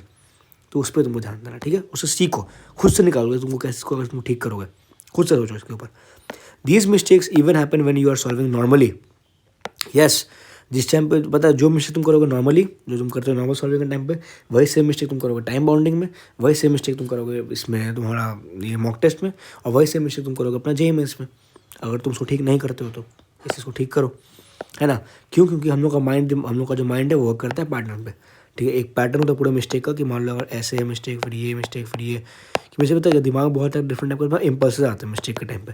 तुमको उनको ढूंढना है कि एग्जैक्टली क्या पैटर्न आखिर है, जो तुमको अभी नहीं मिलेगा, तुमको तो ढूंढने में समय लगेगा, बट तुमको डेली उस पर टाइम लगाना है कि एग्जैक्टली मैं किन किन जगह मिस्टेक करता हूँ, क्या पैटर्न आखिर में मिस्टेक का। और एक बार हमको पैटर्न मिल जाएगा, तुम सीधा उसको खत्म करो, रूट कॉज को खत्म करो पूरा मिस्टेक का, है ना। और अब तुम देखोगे तो हमने बहुत कुछ कवर अप कर लिया है, और हम लोग अब आने वाले हैं मेन पॉइंट पे, and that is how to revise.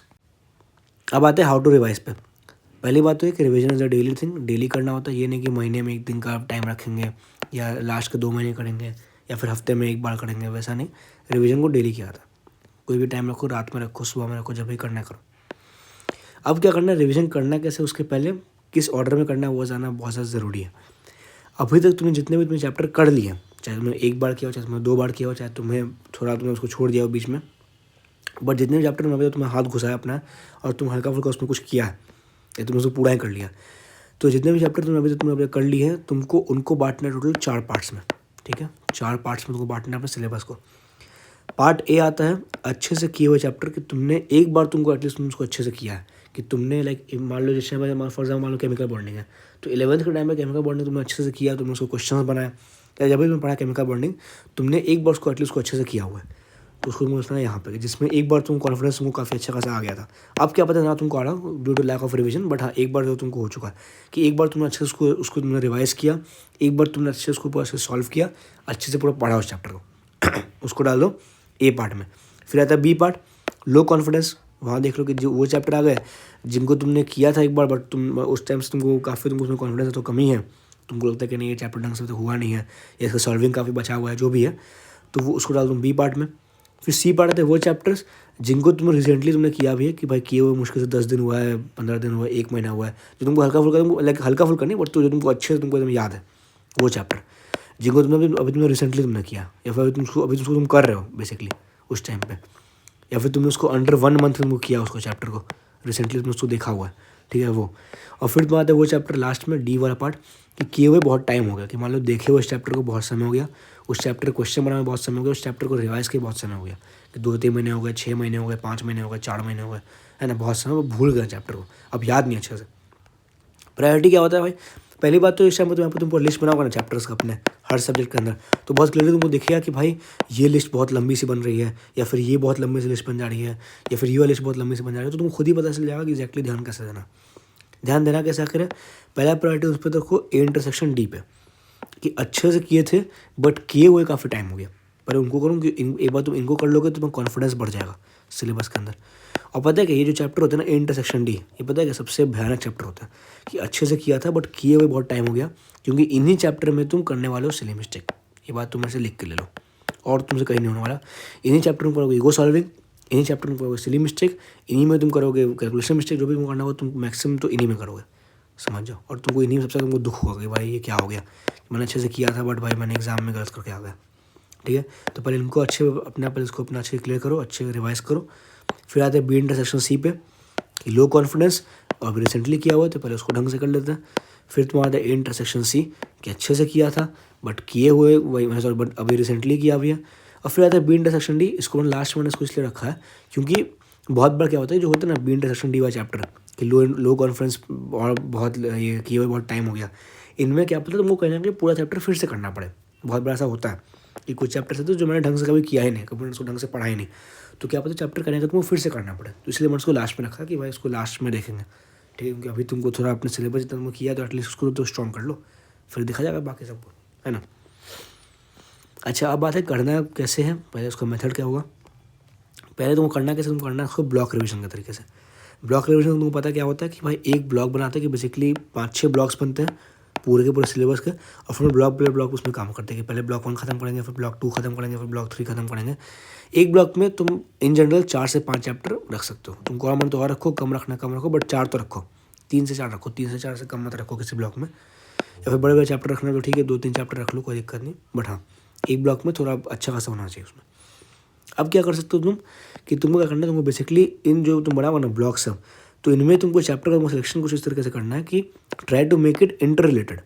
जैसे मान लो ग्रेविटेशनल है और इलेक्ट्रोस्टैट्स है, तो ग्रेविटेशनल और इलेक्ट्रोस्टैट्स में बहुत ज़्यादा इंटर कनेक्शन है चैप्टर में, है ना, कि कैसे इलेक्ट्रिक फील्ड का फॉर्मूला वापस सेम होता है ग्रेविटेशनल फील्ड के, है ना, कि वहाँ पे बस यहाँ पे तुम्हें लगता है इलेक्ट्रिक फील्ड में तुम्हारा वो लग जाएगा, ये तुम्हारा वही जो होता है 1/ε0 वो लग जाता है बहुत बार तुम्हारा, और यहाँ पे तुम्हारा जी लग जाता है ना, कैपिटल जी, तो वही टाइप का चीज़ से पड़ता है, तो उस पर तो ध्यान दो ना। यहाँ पे होता है के और यहाँ होता है जी, है ना, बस उसको तुम चेंज करोगे तो वो के r²/2 जो भी होता था, जो फॉर्मूला होता था यहाँ पे कि भाई k/r² जो भी होता था वहाँ, वैसे वहाँ पे होता है g/r², उस टाइप का जो भी चीज़ है, मुझे उतना याद नहीं है, तो उस टाइप का। और साथ में अगर तुम साथ में रख लो मैग्नेटिक को रख दो साथ में, तो ग्रेविटेशनल, इलेक्ट्रोस्टैट्स और मैग्नेटिक्स तीनों को तुम कर लो एक ब्लॉक में। या फिर सोल्यूशन ऑफ ट्रायंगल, ट्रिग्नोमेट्री और कैलकुलस तीनों को तुम रख लो एक ब्लॉक में, है ना, ये तीनों में ही कुछ सेम टाइप की चीज़ रखती हैं। वेक्टर 3D और MND, है ना, वेक्टर 3D और MND, मैट्रिक्स एंड डिटर्मिनेंट्स, है ना। तो वेक्टर 3D भी साथ में कर लो और एक ही ब्लॉक में उसको भी रख लो, मैट्रिक्स एंड डिटर्मिनेंट्स को भी रख लो। फिर सर्कल और कोनिक साथ में कर लो और साथ में टेंजेंट एंड नॉर्मल कर लो उसका डिफरेंशिएशन का, है ना, वो भी कर सकते हो साथ में। ऐसे कर लो, तुम्हारा मर्जी, जो भी है। सिलेबस में जो देख लो यार, क्या पता कहीं ना कहीं हट गया होगा सिलेबस से मेंस में, मुझे तो आइडिया नहीं है अभी, ठीक है। 4 चैप्टर में से बांटना है तो कैसे भी कर सकते हो। मान लो तुमको रखना है तो लिस्ट के साथ देख लो। मान लो अगर ये लिस्ट बहुत लंबी सी लिस्ट है तो पहले इनको ख़त्म करो, फिर बाकी सब पे बढ़ते हैं।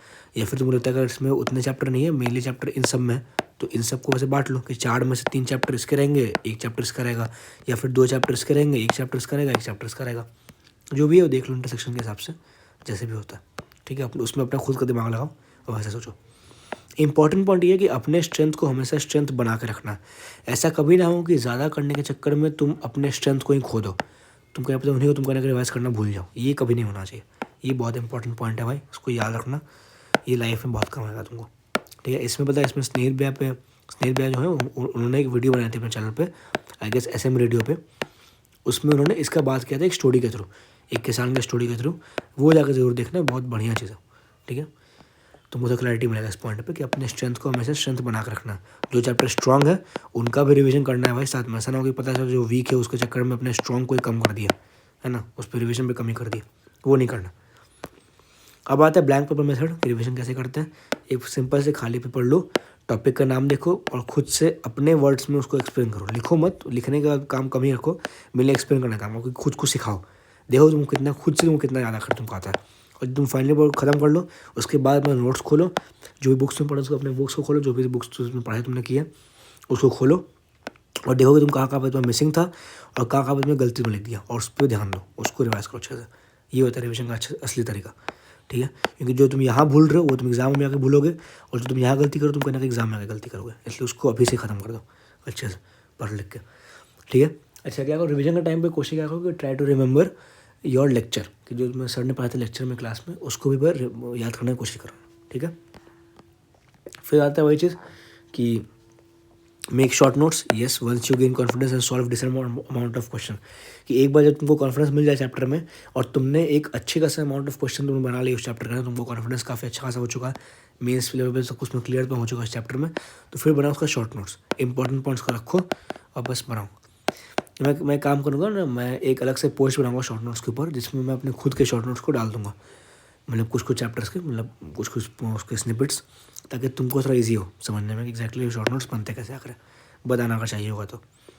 फिर आता क्या सबसे important point, rigorous solving is the best way of revision. भाई सॉल्विंग करो, रिगरस सॉल्विंग, दबा के सॉल्विंग करो, खूब सॉल्विंग करो, भयंकर एकदम, दिन के 100 क्वेश्चन बनाओ, 50 क्वेश्चन, जितना बनाना उतना क्वेश्चन बनाओ और बनाते रहो। क्वेश्चन सॉल्विंग, क्वेश्चन से रिवीजन क्या करो, क्वेश्चन पता क्या होता है, rigorous solving, it is the best way of revision. पता है क्यों?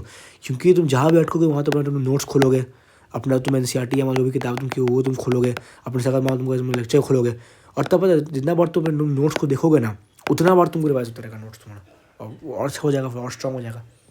और वही तुम्हें चाहता है कीप अपडेटिंग और नोट्स, जो भी नया चीज़ सीखो क्वेश्चन सॉल्विंग से उसको अपने नोट्स में उसको ऐड कर दो, बात खत्म।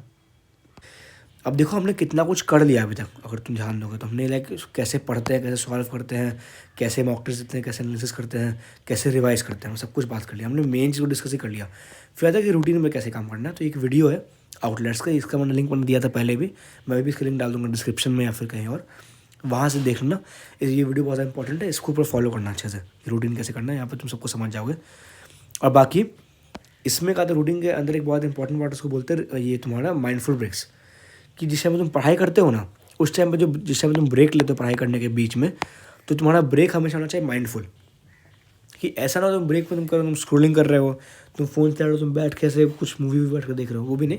हाँ, तुम कुछ ऐसा हो जहाँ पर कहना कि तुम्हारा दिमाग तुम्हारा एक्टिव रहे, जैसे मान लो टहलना हो गया, या पेरेंट्स से बात करना हो गया, किसी से मान लो किसी दोस्त से बात करना हो गया, या मान लो कोई जगह पॉडकास्ट देखना हो गया, मान लो कोई मूवी देखना हो गया, मूवी भी ठीक है, कुछ मान लो छोटा सा कोई एपिसोड देखना है मुझे, ठीक है, कोई दिक्कत नहीं। हाँ, ऐसा ना हो कि कुछ ऐसा मत देख लेना कि पता चला कि भाई कि आगे में एकदम लगेगा कि तुम कोई क्लिफ हैंगर आकर रुक गए और पता कब लग रहा कि अरे अगले एपिसोड में क्या हुआ, अगला आगे क्या होगा, आगे क्या होगा, सब लगेगा सोचे जा रहा है।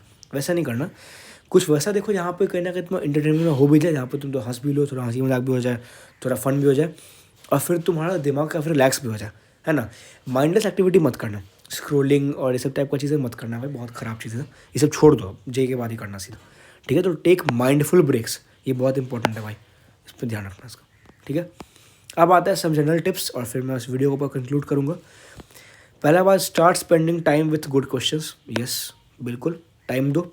मॉक टेस्ट के बाद भी इनफैक्ट जब तो मॉक टेस्ट दे दो, मुझे देता है कि भाई ये सब क्वेश्चन टफ क्वेश्चन थे मॉक टेस्ट के, ये सब क्वेश्चन अच्छे क्वेश्चन थे उनको। अब पता है, अब तो मॉक टेस्ट हो गया ना, अब तो तुमको नॉर्मल सॉल्विंग फिर से वापस तुम बैक पे आओगे, बैक टू वन पे आओगे।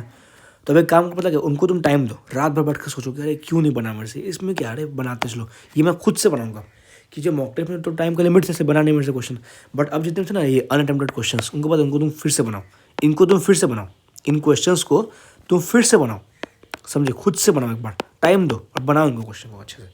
और जहाँ पे तुम कुछ नया सीखोगे क्या करोगे, उसको नोट्स में ऐड करोगे, नोट्स में, शॉर्ट नोट्स में जहाँ करना वहाँ ऐड करो, मिस्टेक कॉपी में ऐड करो, जहाँ मैंने वहाँ ऐड करो, 10 बार लिख दो उसको, कहीं पे लिखते हैं उसको, बार बार उसको लिखते हैं उस चीज़ को, अपने आप याद हो जाएगा सब कुछ, समझ गए। तो तुम ये सोचो कि तुम जितना सॉल्विंग करोगे और जितना तुम मॉक टेस्ट होगे, तुम सोचो कि 1 महीने बाद तुम्हारा नोट्स कितना ज़्यादा बढ़िया बन जाएगा। सोचो कि इतने को कुछ नहीं जाकर उसमें चीज़ें आ जाएंगी, है ना, नहीं जाकर उसमें कंसेप्ट आ जाएंगे तुम्हारे नोट्स के अंदर, नहीं जाकर एप्लीकेशन आ जाएंगे नोट्स के अंदर। और जिस टाइम पे जब तुम रिवाइज तुम करोगे तो पता क्या होगा, तुम मतलब जिस टाइम पे हर रिवीजन के टाइम पे पता क्या होगा, तुमको दिखेगा चीज़ है कि भाई हर रिवीजन के सेट में ना, हर नए सेट पता क्या, मैं कहने का कुछ नया सीख रहा हूँ, कि कहना कि हर रिवीजन के बाद मैं सॉल्विंग करता हूँ और उससे मैं फिर कुछ नया सीखता हूँ, उसको मैं अपने नोट्स में ऐड करता हूँ, और फिर जब मैं रिवाइज करता हूँ तो मैं अपने पुराने चीज़ों को प्लस नई चीज़ों को दोनों को साथ में रिवाइज करता हूँ। तो कहने का फिर नोट्स में और ज़्यादा अपडेट हो जाएगा। तो अपडेट करते रहो अपने नोट्स को, कीप अपडेटिंग योर नोट्स, ठीक है, कीप अपडेटिंग योर नोट्स, ये करते रहो भाई, बहुत बढ़िया आपका काम हो जाएगा। अगला आता है quality and quantity goes hand in hand. ऐसा नहीं करना कि भाई 10 क्वेश्चन पता टफ बना रहे हैं तो वो भी अच्छी बात है, 10 question tough is a very good thing, but ये ना करना कि 100 ही सेम टाइप का क्वेश्चन बना रहे हैं बार बार, कि एक ही टाइप का क्वेश्चन बार बार बनाते आ रहे हैं और अपने को बहुत भाई कोई जगह 30 मार्क खास समझ आएगा, देखो मैंने 100 क्वेश्चन बना दिया, कोई फ़ायदा नहीं 100 क्वेश्चन का। अगर तुमने 100 सेम टाइप का क्वेश्चन बनाए और तुमने किसी से भी कुछ भी नया नहीं सीखा तो कोई फ़ायदा नहीं हुआ उस क्वेश्चन बनाने का, फिर बेकार क्वेश्चन था वो। हाँ, ये ज़रूर है कि इतना स्पीड करेंगे हल्का इंप्रूव हो जाएगा उस पर्टिकुलर सेक्शन के अंदर, स्पीड तो अच्छा हो जाएगा, चलो ठीक है, स्पीड कर लो, कोई दिक्कत नहीं उसमें, बट एटलीस्ट ये काम जरूर करना भाई कि क्वेश्चन ऐसे बनाओ जिसमें तुम कहें कि तुम उसमें कुछ नया सीख सको, कुछ नया तुमको सीखने को मिले, तुमको थोड़ा दिमाग लगाना पड़े। ऐसा ना कोई बिना दिमाग लगाए बार बार एक ही कंसेप्ट लगा रहा है, एक ही कंसेप्ट पर बार बार क्वेश्चन प्रैक्टिस कर रहा है, कोई फ़ायदा नहीं, फिर तुमको मतलब तुमको मज़ा नहीं आएगा उसको पूरे पार्ट में, समझे। तो क्वालिटी और क्वांटिटी दोनों गोज हैंड इन हैंड, ठीक है। उसके बाद this is your journey, never get परेशान ऑफ इट, समझ गए।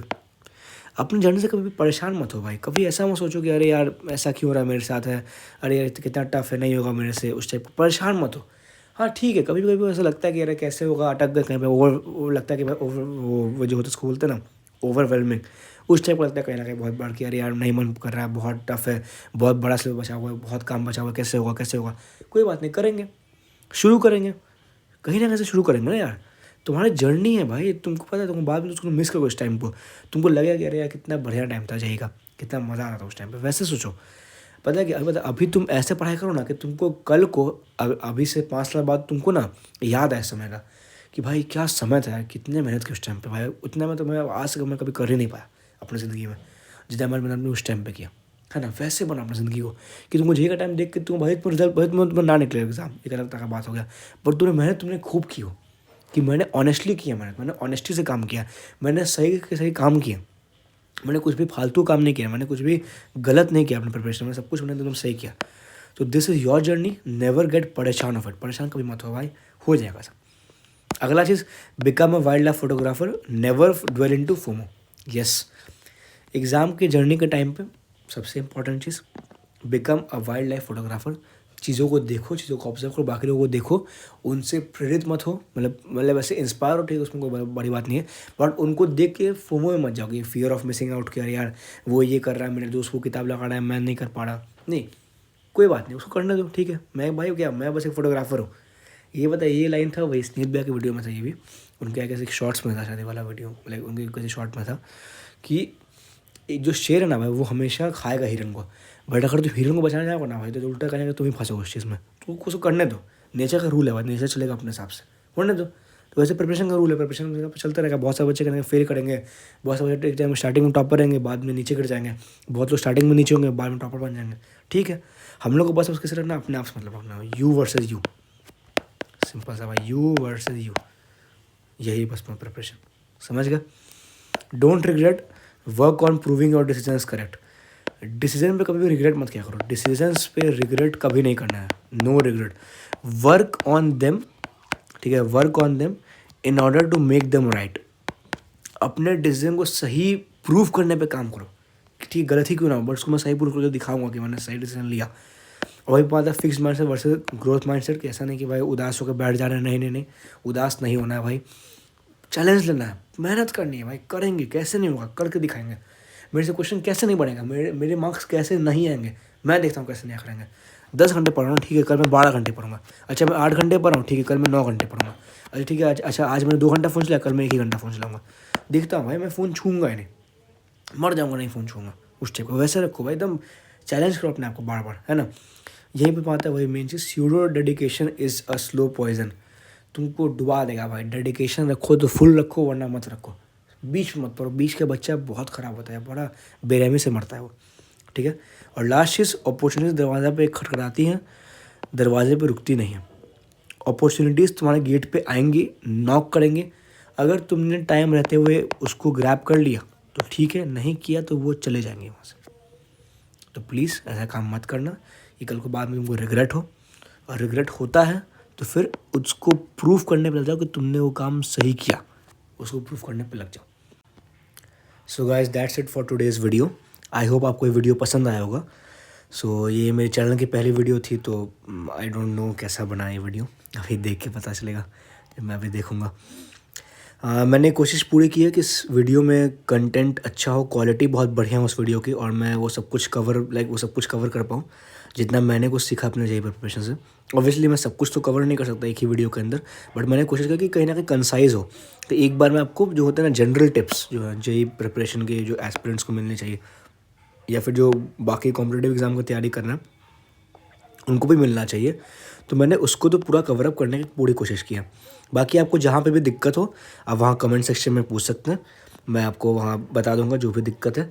कहीं कहीं पर आपको लग रहा है कि मेरी आवाज़ बहुत ज़्यादा फास्ट हो गई थी, मैं आप अच्छे से समझ नहीं पाए, या फिर कोई ऐसा पॉइंट था जो मैंने उतने क्लैरिटी से नहीं समझाया, आपको कहीं ना कहीं उसमें डाउट है, तो आप वो भी चीज़ कमेंट सेक्शन में पूछ सकते हैं, ठीक है। बाकी बताइएगा, कुछ रिव्यूज़ दीजिएगा अपने कि वीडियो कैसी थी, और thanks everyone for watching, bye bye.